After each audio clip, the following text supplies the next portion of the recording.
Well, good afternoon, folks. This is Bill Costanzo, Livestock Guardian Dog Research Specialist at the AgriLife Center here in San Angelo. Today we'll be going over our Q&A session for January. We have quite a few questions this month, and so we'll get started here in just a second. I do want to thank the Sheep and Goat Predator Management Board for providing funding for this position, and also our Center Director, Dr. Redden, for providing some leadership for the program also. So with that, I'll go ahead and get started today. Our first question, forgive me if I mispronounce your name, but is from Asa Kozad. He's starting out with livestock guardian dogs with no experience, and he wanted to know the best way to incorporate older or trained dogs, or if he should start with young dogs from scratch. So I guess, assuming that you can find a good quality older dog, if you can start with an older dog that's already trained, that would be the best solution. But generally, older dogs that are free or very low in cost, there's a reason for that, because people are wanting to get rid of them. And so generally you can't find an older dog that anybody wants to get rid of, because if it's working, they don't want to get rid of the dog. So just kind of keep that in mind. We've had better success bonding weaned pups for our program than purchasing bonded dogs over time. So he also had a question on how many acres can a livestock guardian dog effectively cover, and also how many dogs per head. And so what we generally recommend is 1 to 2 dogs per 100 head, or about 500 acres. Now, that's a good starting point, but there's a lot of things that can change that number. So, the type of livestock that you have, the number of predators, the type of predators, what your management style is, how much brush you have, is it relatively flat? Is it rocky? Is there a lot of, hills and valleys and that kind of thing? And so, all those things change how many dogs you need to have per 100 head. Also, if you have really poor fencing, that's not going to keep the predators out, and probably won't keep your livestock guardian dogs in as well. So, just kind of keep an eye on those things, and add some more dogs, if you're still having predation issues as it kind of goes along. Another question that he also had, there were several from this person. I wanted to know, if it's based on livestock, does it matter what type of livestock? And yes, it does. So, livestock that tend to stay more bunched up, for instance, like your wool sheep, you may not need as many livestock guardian dogs to protect them. We have a big issue with like our Dorpers. They spread out all over the place, and so we need more dogs to cover them, to hopefully keep the coyotes and bobcats and things like that from getting them. So livestock definitely does affect how many guard dogs that you need to have. Another question was, how much food do they consume per day? Well, that varies on the size and the age of your dog, but a good rough estimate is about 2 pounds of feed per dog per day. Now, that's going to depend a lot on the quality of the dog food that you're feeding. If you're feeding, for example, a fairly low quality feed like Old Roy from Walmart, because it's inexpensive, your dogs are going to need more of that type of food than a better quality feed. I'm not saying to go out and necessarily buy $60 or $70 bag of dog food for your livestock guardian dog, but it should be a good quality kibble, something that has animal protein as the first ingredient, and has a protein or fat content somewhere around about 22% protein and about 16% fat. Now, you may need to change that during the colder months. The dogs will be using up more energy. It's also, usually when we're lambing and kidding, either in the fall or in the spring. And so they'll need better quality feed during that time. And they generally go off feed during the summer months, and they won't eat as much. So you can make some adjustments to your feeding program, kind of depending on the season of the year. And then they also wanted to know if livestock guardian dogs should be neutered to work most effectively. There's some research, and I've been meaning to get to a video on YouTube for y'all on that, but basically there's almost statistically no difference between males and females or fixed versus intact dogs. There's a slight increase in guarding ability with intact males, but I don't believe that that slight difference is really worth all the issues that you have by having an intact dog. You usually get a lot more aggression happening in your pack of dogs that you have. You can also get resource guarding. You know, they're more likely to roam off and go find a female someplace to mate with. And that leads to all kinds of other problems. So we spay and neuter all of our dogs, and all the puppies that leave the program here in the bonding project are all spayed or neutered also. And I strongly encourage producers to fix all of their dogs as well. You know, I know the question comes up a lot of times, you know, like what age? And so I guess I'll just answer that as part of this question from this person. You know, we generally fix all of our dogs right around 10 to 12 months of age. It's maybe a little bit younger than what's out there and recommended, but, you know, we feel that it's more important to keep a dog on the ranch so that they don't start roaming and we don't have roaming issues than worrying about whether they're going to, you know, end up being, you know, fully mature size or not. We haven't seen any of those kind of issues come up by fixing the dogs around 10 or 12 months of age. I would not wait any longer than that. We have had some females come into heat at 10 months. We even had one set that we had gotten that came into heat at 8 months. So, you know, as soon as that happens, they're going to be looking to get bred, or there's going to be another male that's going to come from someplace else and possibly breed one of your dogs. So I'd strongly encourage you to get those dogs fixed at 10 to 12 months of age. And as long as you're buying the dogs from a good reputable breeder, you know, you shouldn't have any issues with hip or elbow dysplasia going on. Grimes Cadillac Chickens, they have guard dogs on their poultry. They had an intruder one night. It was somebody that jumped over the fence and grabbed some of their chickens, and their dogs didn't attack or deter them, and they wanted to know if that was normal behavior. It says, we do not let anyone in the yard unless we're with the dogs, and they would have thought that this person was a predator and hopefully, you know, deterred them from stealing some of their chickens. You know, I would say in general, livestock guardian dogs are not aggressive towards humans. There are some breeds that were studied in the late 80s and early 1990s, specifically the Kangals and the Commodores, that do tend to be a little bit more aggressive towards humans. You know, as long as you have well socialized dogs, I don't think you're going to find a livestock guardian dog that's probably going to be aggressive towards humans. And I would encourage you to socialize your dogs. You know, the big thing with that is you have to be able to catch the dogs, to move them to new locations, to vaccinate them, to care for them if they get injured. And so you're better off to have a socialized dog that may not, you know, deter somebody from stealing your livestock than probably having that aggressive dog that may end up biting you or somebody else that comes onto the property or one of your ranch workers.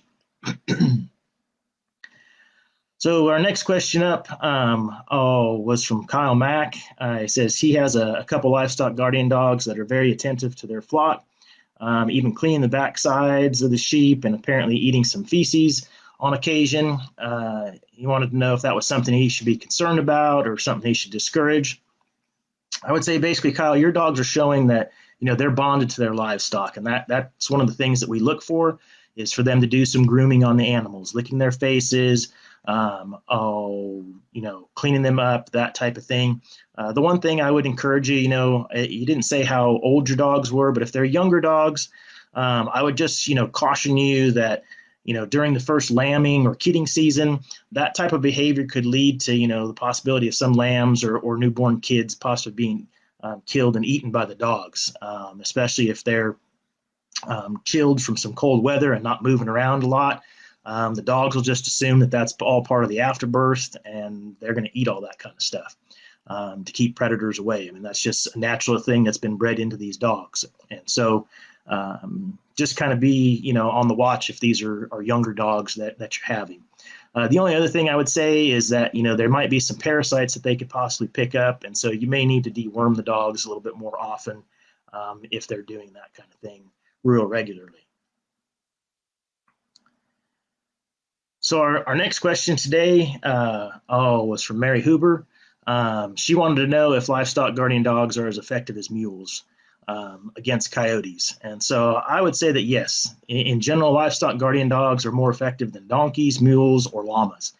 You have to remember that dogs are proactive towards threats, where your other livestock guardian dog animals are reactive. You can use multiple dogs together at the same time, while you can't do that with donkeys, llamas, or mules. They end up forming a herd of their own, and they will leave your livestock unprotected. They're also prey animals, and so that's kind of how they work.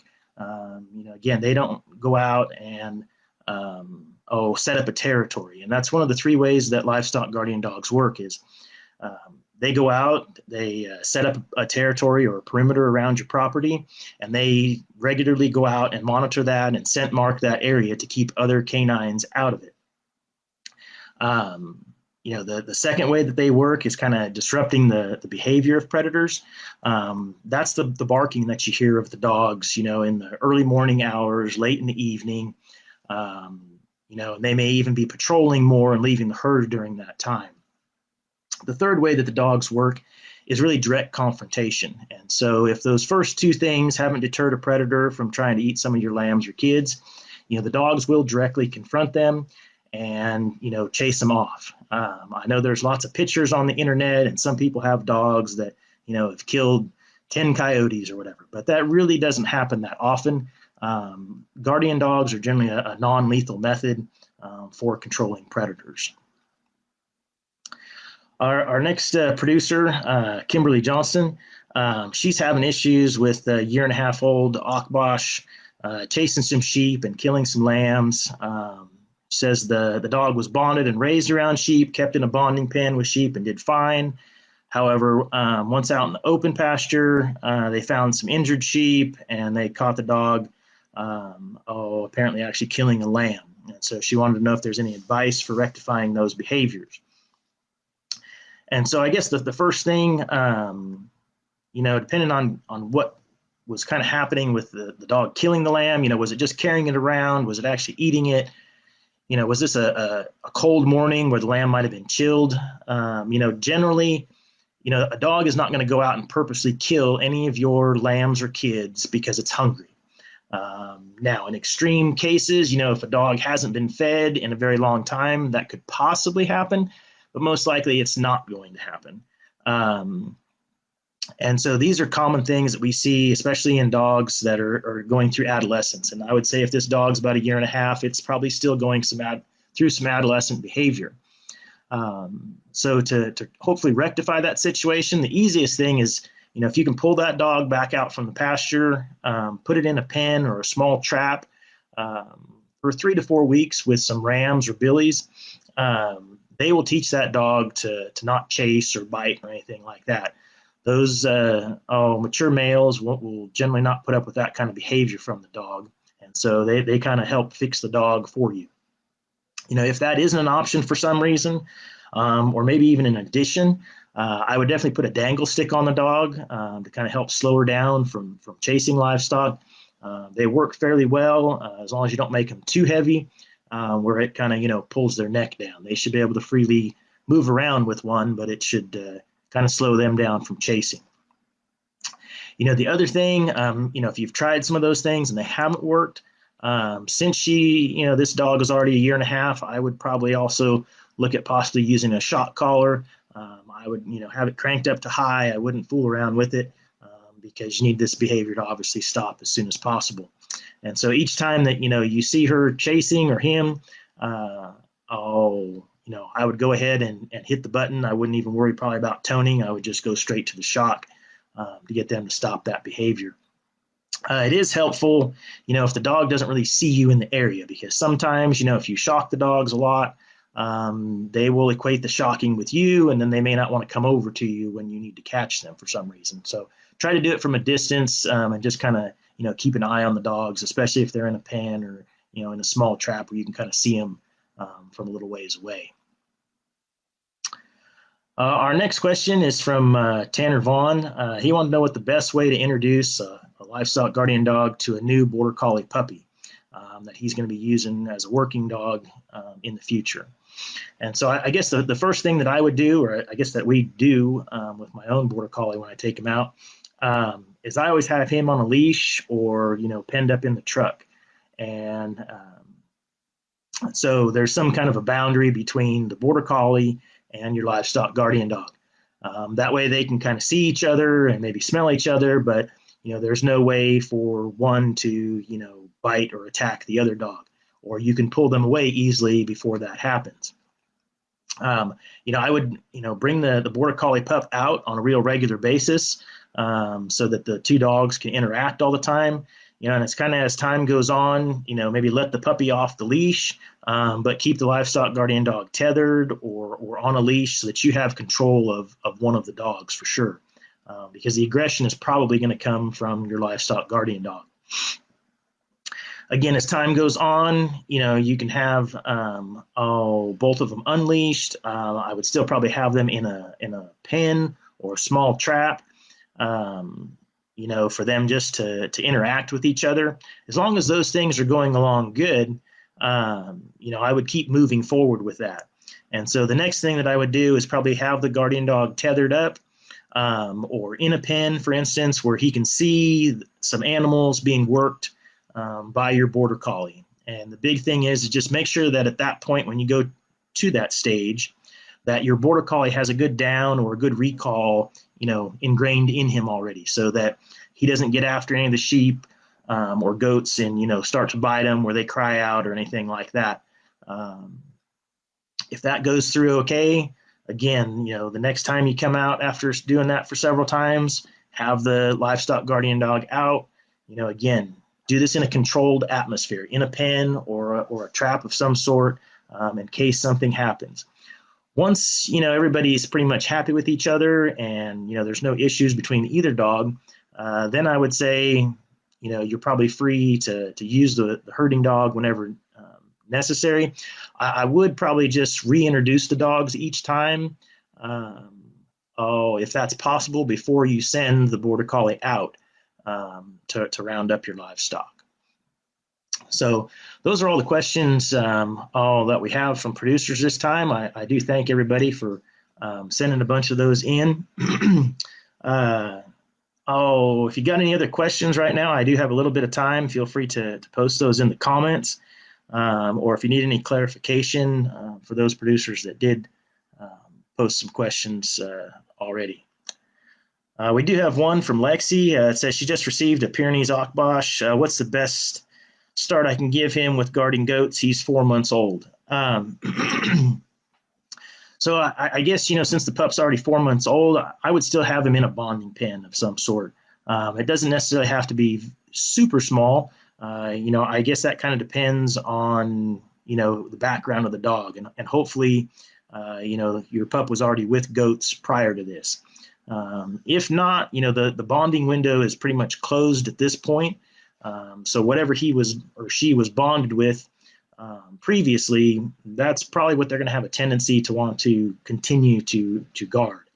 Not that they can't rebond to animals, but the bonding time is really critical, and it generally happens by or ends by about 14 to 16 weeks. So I would keep the dog in a bonding pen, you know, supervise him all the time, make sure that he's leash trained, tether trained, you know, take him for a truck ride once in a while. You know, if the dog's ever going to have to be put in a crate or anything, you know, I would make sure that he's okay being penned up in a crate for a while, and just kind of go through the rest of the socialization process. You know, give him treats whenever you come out. When you call his name, make sure he or she comes over to you, and you know, really kind of keep an eye on the dog. He'll probably be pretty good until about 8 to 10 months of age, and they start in the teenage months, and that goes until about 18 months of age. And so, you know, some dogs are great, and they really never have any issues through the teenage months. Other dogs will, you know, go through every single bad thing that you hear about guard dogs, from chasing to chewing to biting, roaming, digging out, all kinds of stuff. So it really just kind of depends on each dog. Next question we had up that was posted here just today was from Samantha Hines. She's got an 8-month-old Great Pyrenees, killed a lamb. There was an older dog on the ranch that did this, and the pup saw the action happen. The next night they did it. Older dog has been removed from the flock, and pups Until this point, they only showed signs of wanting to chase them. Biggest question is how to prevent this moving forward for lambing in late spring.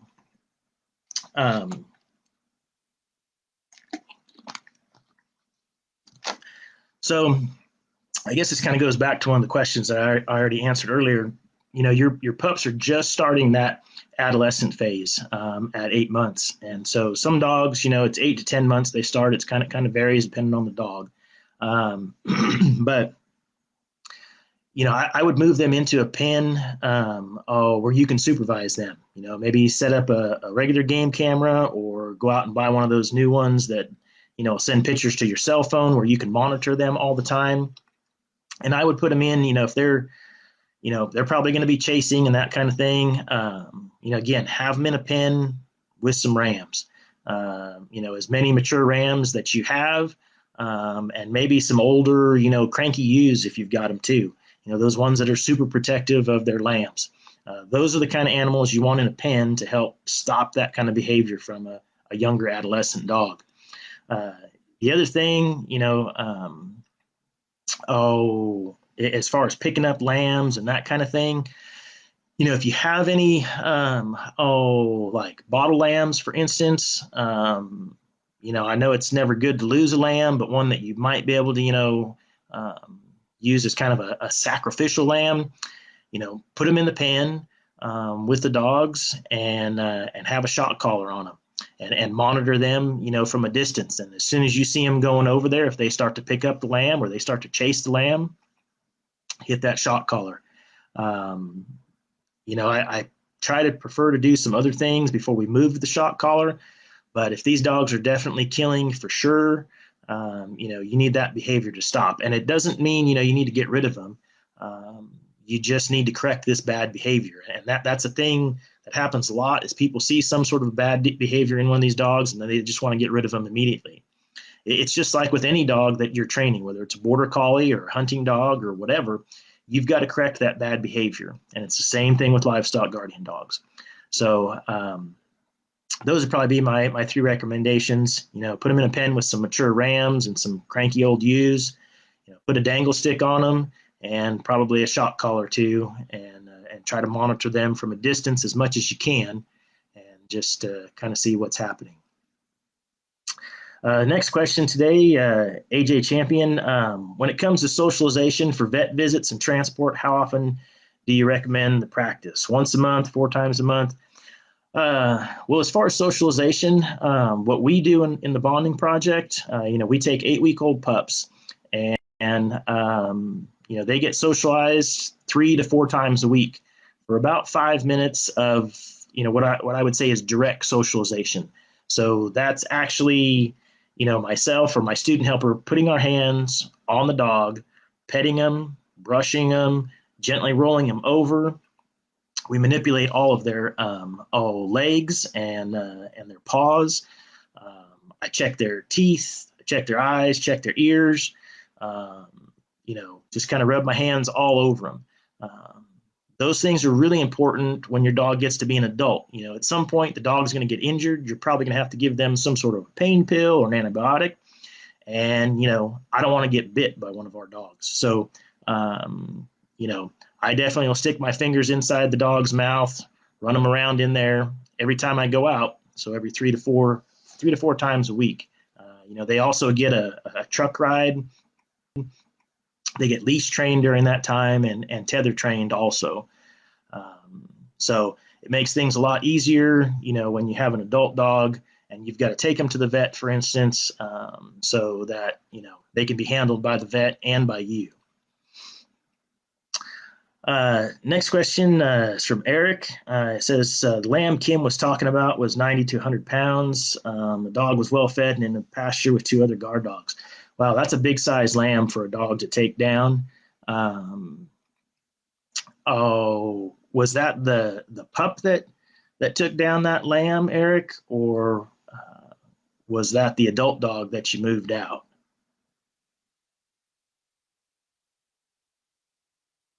Hopefully we can get you to answer real quick here.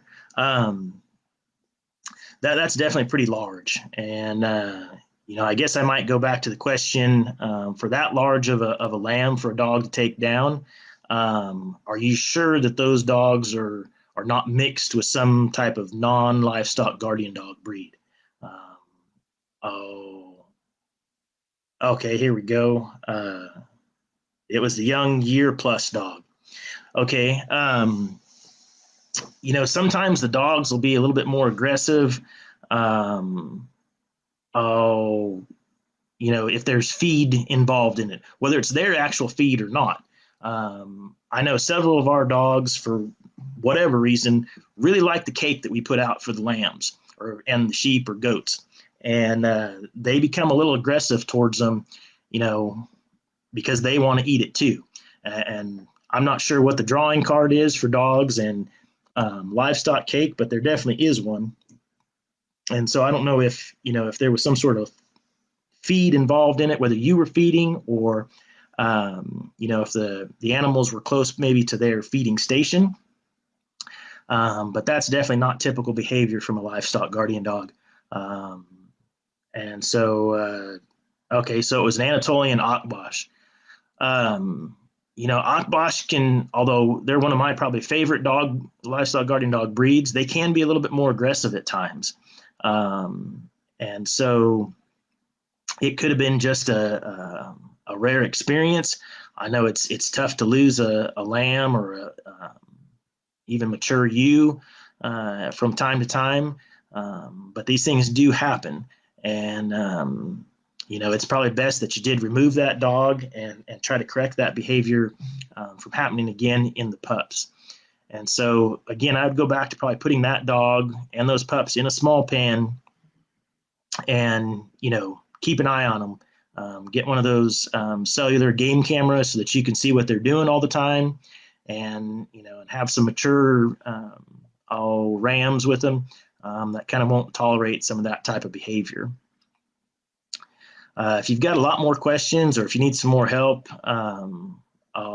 Eric, feel free to give me a call at the center or drop me an email. I'd be happy to help you out some more. Just a couple more minutes in our session here today. Eric said that they were out on some green pasture and they had just removed the dangle stick from the dog, so the dog must have been chasing livestock for a little bit before that. Yeah, I don't know if I have an answer for you on why that happened. It definitely shouldn't have happened from a full bred livestock guardian dog. So you may need to just rehome that dog altogether. But again, I would try putting them in a pen with some mature animals and kind of see what happens. It could have been just an unfortunate event one time, and I know you definitely don't want to repeat that again with that same dog. But anyway, well, I think we're going to wrap this up for today. I think my voice is about to give out here in just a second anyway. So thank you all for joining in today. We'll do another Q&A session. The first Thursday in February. I don't happen to have the date offhand, but it'll be at 3 o'clock again, and it'll be posted a week or so in advance for y'all to post some of your producer questions. So thank you very much, everybody, for tuning in. And again, I want to thank the Texas Sheep and Goat Predator Management Board for providing funding for my position here at the AgriLife Center. Thank you very much for watching. Y'all have a good day.